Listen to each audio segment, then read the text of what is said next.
ራሳቸው ገለው ራሳቸው ፎቶግራፍ አንስተው ለኛ ለቀው ራሳቸው መልሰው ሰልፍ ይጠሩናል።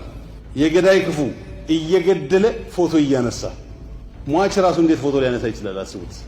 እየሞተ መግቢያ እያጣ በየመንደሩ ልጆቹን፣ ቀየውን፣ ሰብሉን፣ ንብረቱን መሰብሰብ በማይችልበት ሰብአዊ ፍጥሩነቱን ሊያድን በማይችልበት ሁኔታ ውስጥ ማን ራሱ ፎቶግራፍ ያነሳል? ማን ራሱ ቪዲዮ ያነሳል? ገዳይ ካላነሳ ነው። ወያኔ ታዛችን በረንዳችን ድረስ መጥቶ ደፈረን። በዋነኛው ጠላት ላይ እንመስረት ብለን ከቂጣችን የሚወጉንን ትተን በዋነኛው ጠላት ላይ ተረባርበናል። የጅብ አካሄድ ሄደናል። ጎበዝ ጅብ ጎን ለጎን ነው ሄደው አብረን ጎን ለጎን መሄድ ከሌለብን ሰዎች ጋር ስለ ጠላት ብለን ጎን ለጎን ሄደናል። ራሳቸው አቅደው አስገድለውን ራሳቸው የራሳችንን ሞት ያሳዩናል።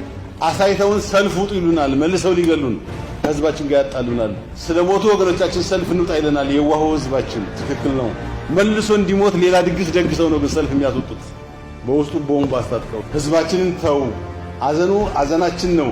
ሐዘኑ መራር ነው። እጅግ አስቀያሚ ነው። ግን ታገስ፣ ሰልፍ አይፈታውም ብለን ከህዝባችን ጋር እንታገላለን። እዚህ ከነሱ ቅስቀሳ ጋር እንታገላለን እና ሁሉም ነገር በእኛ እኛ ያልተጣደብን ሰዓት አልነበረም። ይሄን ሰዓት የምናበርድበት መንገድ ትዕግስት ይኑረው እንስከን ብለን በሰከነ መንገድ የሐሰት ፕሮፓጋንዳው ሰው ማሰር ከብዶን እኮ አይደለም። አማራ እንዳይመስላችሁ። ስለ አማራ አዝኖ የሚጽፈው በፌስቡክ የሚታየው በማህበራዊ ሚዲያ የሚታየው ስበሳችን ያባላል። እደግመዋለሁ። አንዳንዱ ያመጣው ስለ ሀገር መስዋዕትነት ከፍሎ የመጨረሻዋን እስትንፋስ ለመተንፈስ ሲያቃትት ከነበረ ሰው አላግባብ ቀምቶ ነው። በሞት አፋፍ ላይ ያለን ሰው ገሎ ነው የቀማው። እናውቃለን።